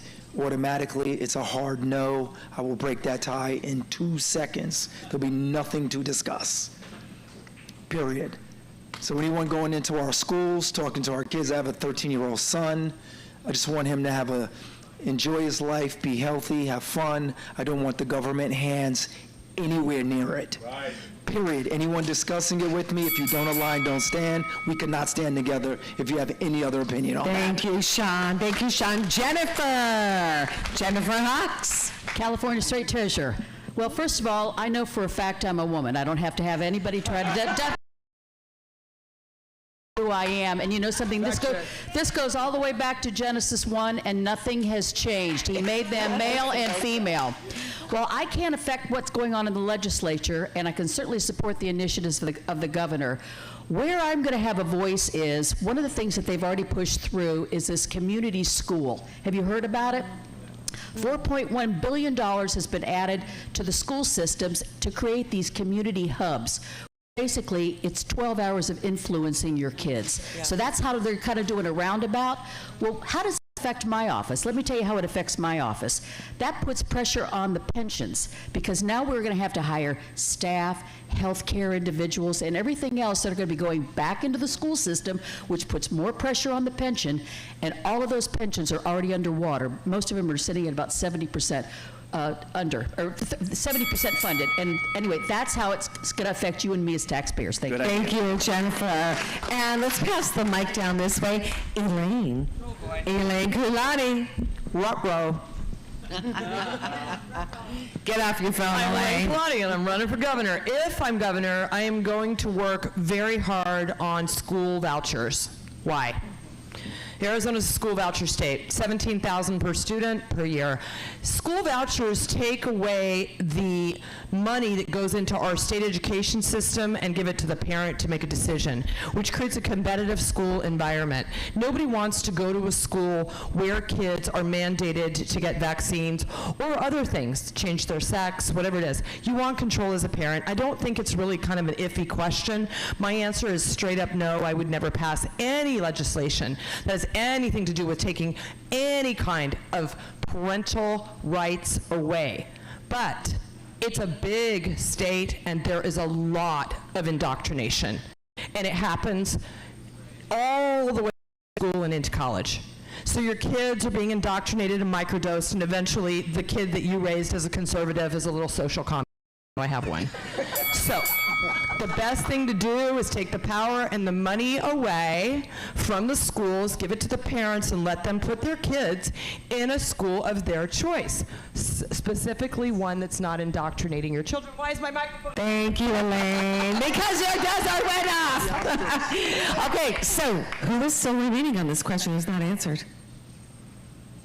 I think everyone's, oh my gosh. We just made it through all the questions. Was that amazing? Yes, we did. A round of applause for these guys. Well done, you guys. All right, here's what we're going to do. We're going to take 30 seconds. We're going to go right down the row, boom, to the end. What, 30 okay? seconds for what? Look, do you want to say something? Do you want to speak? Yes. Just 30 seconds. You got media waiting for you. I came all the way down here to say some stuff. Well, tomorrow we've got a debate too, and the election transparency piece of it as well. Okay? Oh, you can't be here tomorrow. Just remind us who you are and what you're running for. Well, hold on. I'd really like to talk to you guys about what's happening with the governor's election, because we're in a bit of a, I'm sure you all saw the debate, right? Everybody saw the debate? All right. The Democrats are going to coalesce, no offense. They're going to coalesce. They're going to probably, I think Katie's out first, and that's about 15 points, and that will be divided by then 3 Democrats. Do you understand? And then, pardon? Well, hold on a minute, okay? The Democrats are going to coalesce. They've been at this a really long time. Act Blue has raised $1.5 billion. They outraise us 8-1. 8-1. You want to win this election, you have to have a middle podium. And I'm not lobbying for me. Vote for me, you vote for us. That's not the point. The point is, if Katie Porter drops out, which she will because they will find her a cushy job, her 15 points will be spread between Democrats. They are not no one voting for Katie Porter is going to vote for Steve Hilton or Chad Bianco. Do we understand that? Can we agree? Where do the 15 points go? To the other remaining Democrats. Then they get rid of Becerra. How do we know this? Because Katie went after 2 candidates. She went after Becerra and Steyer, but not Mahan. Why? Because Act Blue has put $10 million behind Mahan in less than 8 weeks. And they gave Becerra $650,000 to get him onto the debate stage after we lost Swalwell. They're going to coalesce. If we don't have a middle podium, they will win. You have to push, please, for polling and a debate stage. Polling and a debate stage. If I cannot debate, I cannot poll. If I do not poll, I cannot debate. It's a trap, and they're using it. Emerson polled Becerra at 10 points and gave him $650,000 to get him on the debate stage. Why? Because those points stay with the Democrats. They cannot control an independent podium, and they can't control the Republicans. They might be able to control Steyer. He's probably last to go, but he's going. Sure as the sun is coming up tomorrow, there will be a Democrat that gets through the primary. And now you have a 60% stronghold. If you want to win, you got to have an independent. That's all I'm saying. Thank you, Elaine. Thank you. Thank you so much. Thank you. I'm going to touch on something that Elaine brought up that was really important. You all need to do a deeper dive into Act Blue. Okay, there's a reason why they have the money and how they're utilizing that money. But if you haven't seen Operation Clean Sweep 1, 2, and 3, I want you guys to watch that. That's at takeyourpowerbackshow.com, Operation Clean Sweep 1, 2, and 3. It'll show you how that money is being funneled into Act Blue. And they have been recently disclosing this over the past week, okay? They're utilizing what's the word I'm looking for?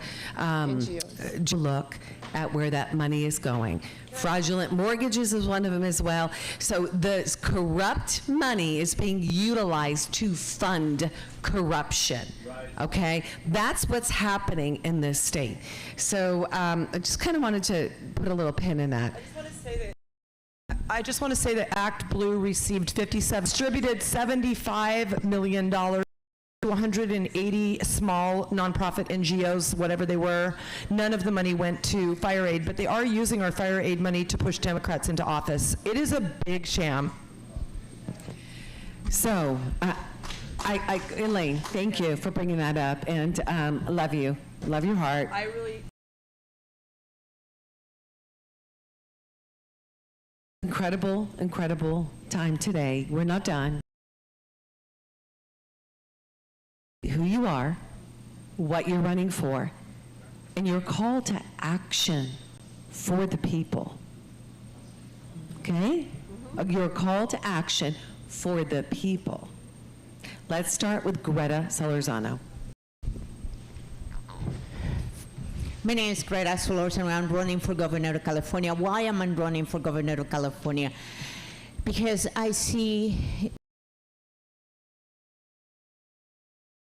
right now 70% of our oil is imported. Our water detriment. If you look at our refined oil, 40% of it is imported. If you look at our fertilizer, it's imported. The bottom line is that we're becoming dependent. Our water and our energy are controlled by other sources, and the energy and the water infrastructure is, if nothing else, for you to become aware and this globalistic society is going to come and destroy our economy. Ding, ding, ding. Where's my 30-second bell? That was great, Greta. 30-second bell. All right, let's go. Let's go to Daniel. Daniel Mercury, running for California governor. Why am I running? Because I'm tired of everything falling on deaf ears, right? There's no accountability, right? Why isn't anybody being investigated, right? No one's being prosecuted. We don't see anybody going to jail, and yet we keep perpetuating the same problem. So this is one of the primary reasons why I've jumped into this race. It's affected me, my families, my children, and you know, at the end of the day, we have a bunch of ignoramuses in. So what are we going to do about it? And this is why I'm up here. And I'm going to say this just before this goes. Why don't you just go for it? Let me give you guys a minute each. I'm going to say this, is that the NPPs here in the state of California have swelled to almost 7 million people now. And as the SOS, when I spoke to them, that's not even the most accurate number, which means both the Democrats and the Republicans have dropped, which they haven't publicized yet, which means this is one opportunity, I'll agree with Elaine, that we need to get an independent on that panel. And if we don't do that, then this state is going to really flip upside down, even more so than what it is now. Thank you, Daniel. Thank you. Lewis. Yeah, let's reset that clock. We're going to give him a full minute. We're just going to do a minute all the way through right now. Thank you so much. Lewis? Lewis Herms for governor. Many of you have heard about the Southern Poverty Law Center, the SPLC, and what's going on there? Okay. Well, in order to get listed on the Southern Poverty Law Center's website, their hate map, you have to be a fighter. I've been the #1 target of the SPLC for 3 years running in California. It's documented. I'm the only one person listed 3 times in the whole country. Why is that? because I've been fighting like crazy against child sex trafficking, the medical mafia, election fraud, and what I call WARF, the waste, abuse, redundancy, and fraud that's over 75% in California. Is you have somebody that's willing to take the slings and arrows and have the courage. The evil parasites that have been holding us down for all this time. I'm here, and I will die on this hill for you and we the people. God bless you. Yes, thank you. Sean Collinson. Sean Collinson, I'm running for lieutenant. And I'm sick and tired of politics as usual. My why is bigger than me, because as a me, get an agreement that the people can live with. I can tell you what to expect today, but I could tell you if this panel was running California, we'd be a lot better off. Everyone on this stage should be proud of yourselves. I've been in a lot of panels. This may be one of the best panels I've ever been on. Come on, and come on. It's an anomaly to me that Elaine Colati and Louis Herms, I don't know you, Greta, but I do know Louis, are not at this debate. That is pure sabotage by Act Blue. Whoever is creating that should be ashamed of themselves. The people of California should have an opportunity to listen to everyone. As a mediator, my goal is to make sure you're heard. They should be heard.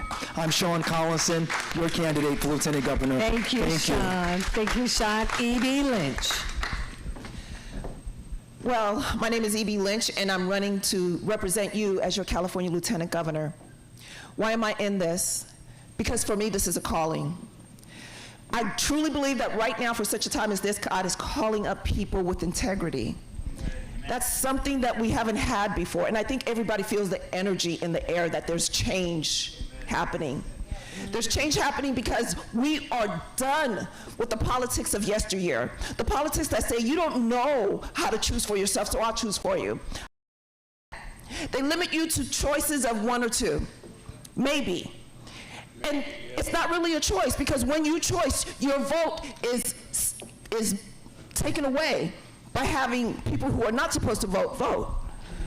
We have to make sure that we stand up every single time. Does it take our breath away? Yes. We have to stand up for what is right every single time and vote in people with integrity. That's who I am. I'm a fighter, 24 years in the military. I worked in the prison system, a level 4 prison. I'm not afraid. I'll fight for you. Thank you, Evie. Well said, well said. Jennifer Hawks. Jennifer Hawks, California State Treasurer. I'm not a career politician. I have never run for an office before, and God willing, after this, I'll never run again.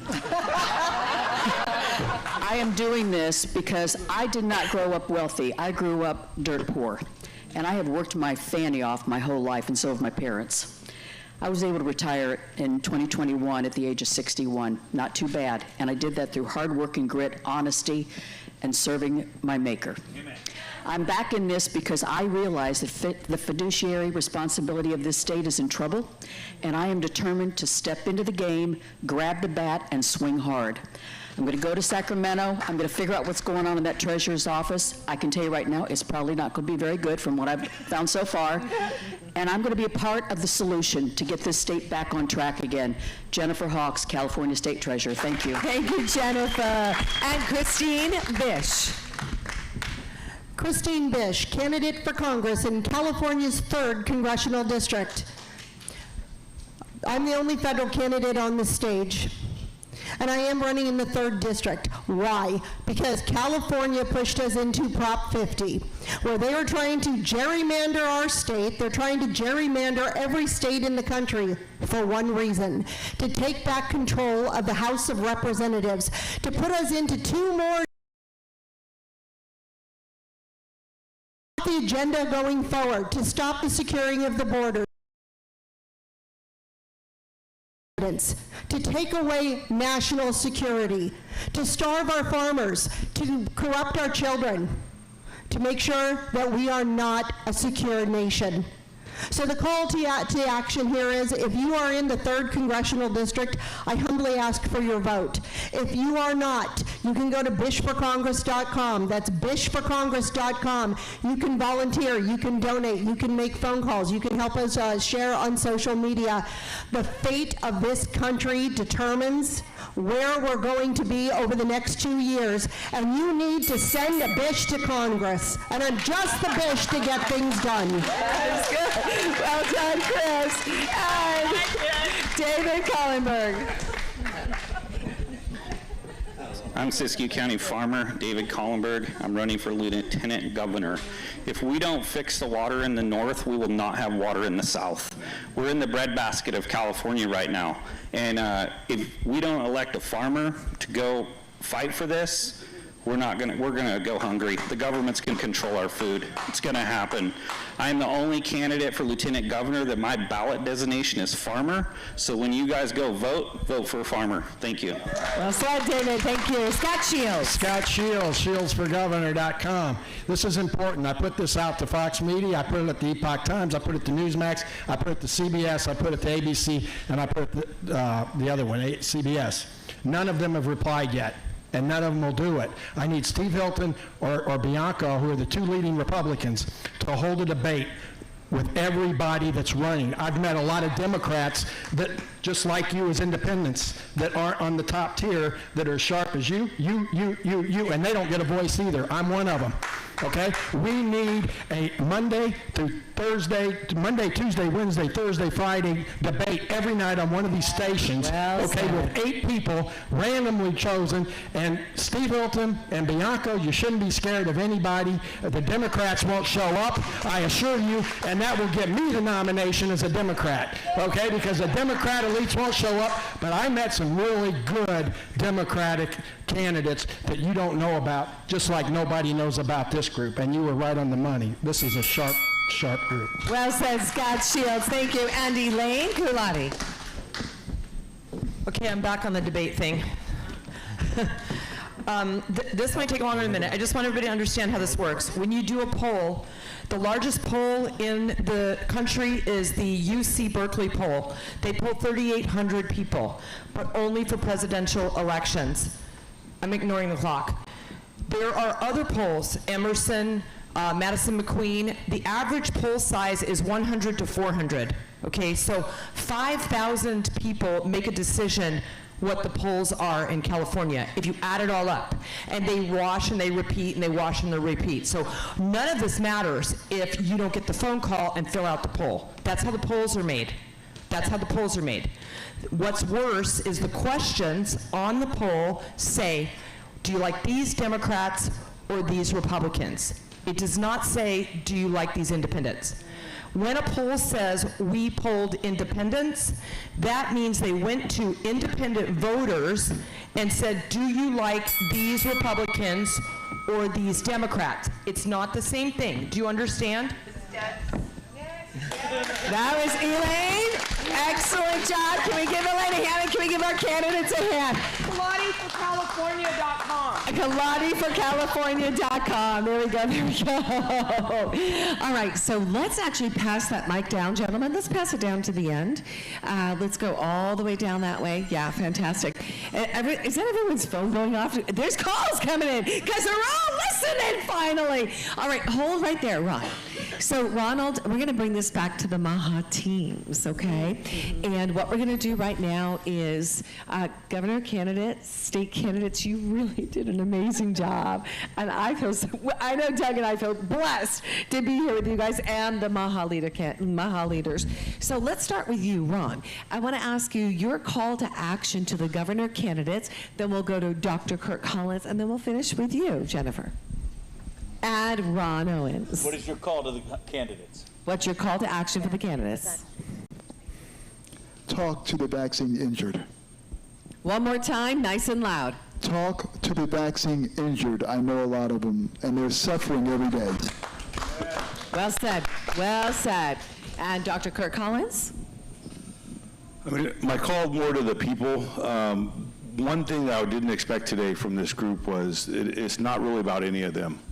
I think when you get into the to the top Democrat, the top Republican ones they give the vote for, it's like it's about them and their party and the people they serve. If somehow as we the people can understand, it's us and it's a small billionaire ruling class that's been manipulating and turning, using religion, using sex, using politics, somehow, and I don't know the formula with the way we can, if we can take that power back somehow to the people, spend a little bit of time educating ourselves on these 6 or 12 issues that really matter, figure out how to educate the public on what really happens through this process.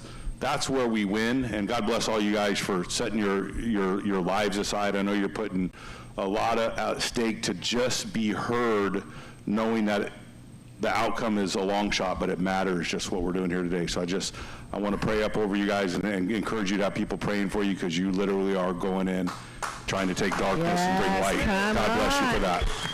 Plato said that the penalty for refusing to get involved in politics is you end up being governed by your inferiors.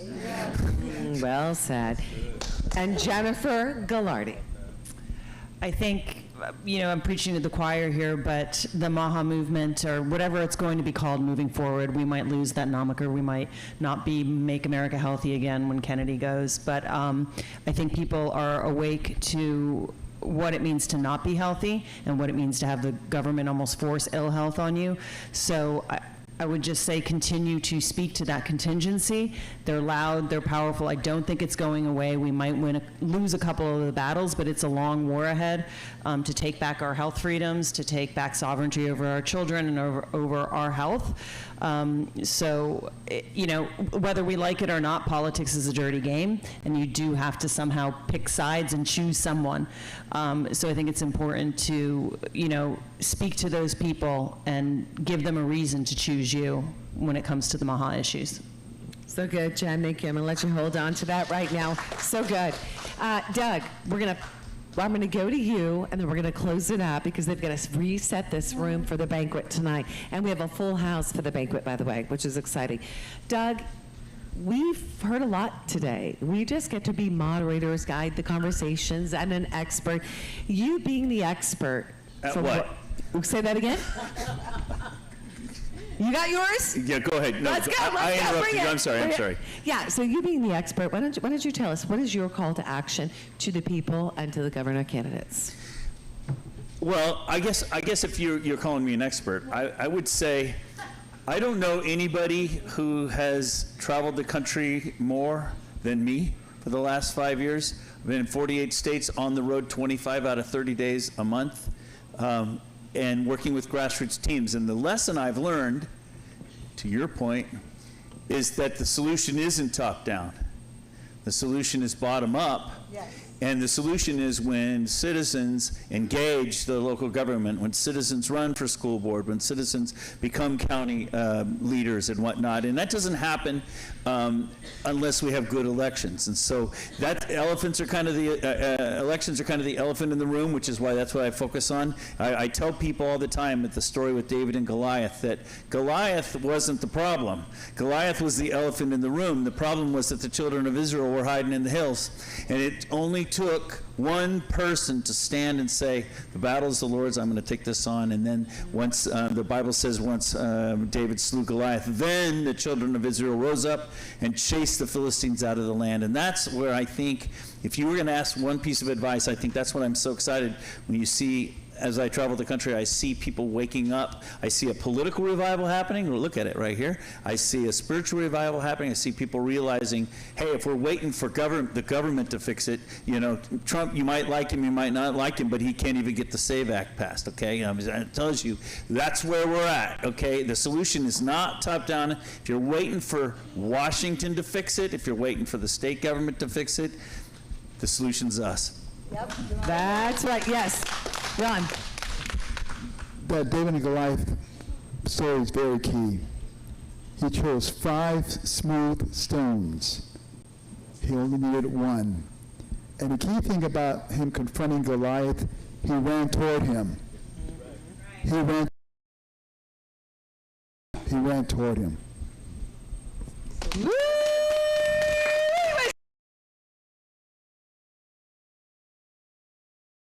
amazing. Maha leaders, amazing. Rich. So get ready, because tomorrow is a big day. From the bread basket to the ballot box, it's all connected. We are taking our California back. A special mention to every single one of you guys. You are warriors. It is an honor to be on a stage with you. It's an honor to do this journey with you guys. So big thank you to our live streamers. Our live streamers who are with us all the way through the weekend and setting yourselves up to be here, guys. We want to say thank you for being with us. A big thank you to our tech team, to Kenny and Molly and Carla and our entire team. I just got to say, guys, we are able to do this because of you. And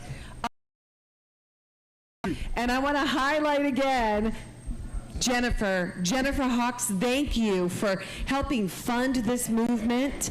Thank you for being a supporter. We're so grateful. Daniel Mercury, thank you for funding this movement. Thank you for supporting us. We're so grateful. Biblical Voting, Salt and Light, Dran Reese, you're not here with us, but we want to say thank you so much for supporting us, guys, and vote your biblical values. Go to that website. We're going to be showing that all throughout the weekend. And then the Farmers United PAC, you guys, they built this stage for us. This was a gutted room. We had chandeliers, which was awesome, but they put in the time. Robert Solari, who worked with our entire tech, I think he's had an hour's sleep, guys, from last night. No joke. I mean, these guys, amazing. Just the Farmers Pack, you guys, thank you for supporting us. And last but not least, we got Chris Bish. Chris Bish was an awesome funder too. Great supporter. Chris, thank you for helping fund this movement. And for all of you that participated, our live streamers, you guys coming here, supporting us by purchasing. Take our California Back t-shirt. You guys go get your t-shirts today. They're at the back of the house. And you guys get a t-shirt to take with you. Wear it for sure. So we want to say again, and I'm going to sit down with these guys and be right with them. I know. Thank you guys. We love you so much. And you know, I'm going to pray us out before we go right now. We're just going to close out and pray. I'm going to encourage you. And by the way, one person I didn't mention that I need to mention is Michael Wayman. I see you back there. The big old bus. Can we give him a hand? He has helped fund this movement. You want to support Michael's bus. He's awesome. Dr. Sarah's son Lou as well is a great supporter of the Take Your Power Back show. We love you guys. So let's bow our heads for a second. You know, I'm not going to say bow your heads. Lift your eyes to heaven. Lift your eyes to heaven. Look up. Look up. Father, we come to you. You are the provider. Father, you give us the soil, you give us the seed, you give us the food, the water, the nourishment, you give us the oxygen. Father, you give us everything we need to be sustained. You give us your word that sustains us. You give us hope, Father.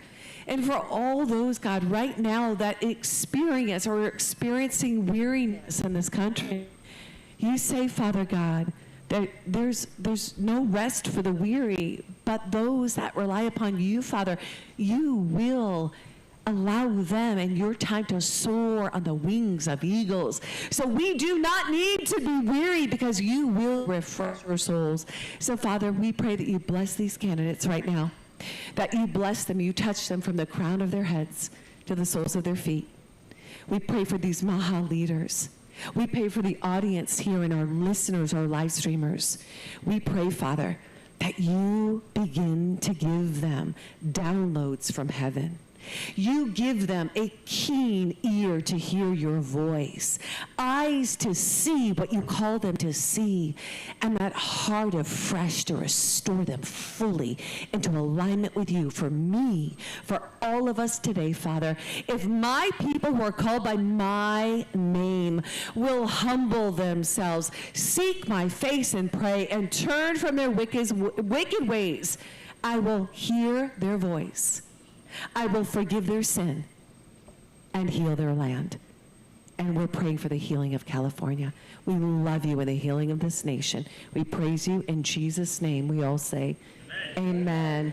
Welcome to day one. We'll see you tomorrow. Day two. We love you. God bless you. 8:30 a.m. Stockton. Good job. Good job. Wow.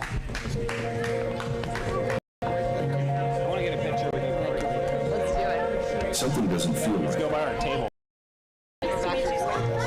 Across California, people are starting to question the systems meant to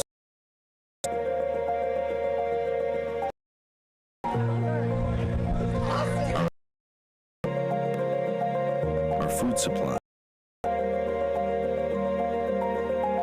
our health. It's all connected. And now, people are coming together to understand it. Leaders are stepping forward. Conversations are happening. People are listening, thinking, engaging again. Because the future of California isn't decided for the people. It's decided by them. It's time to take our California back to a better future. Uniting to champion election transparency, giving power back to the people. From ballot box to bread basket, trusted elections keep America fed. It is all connected.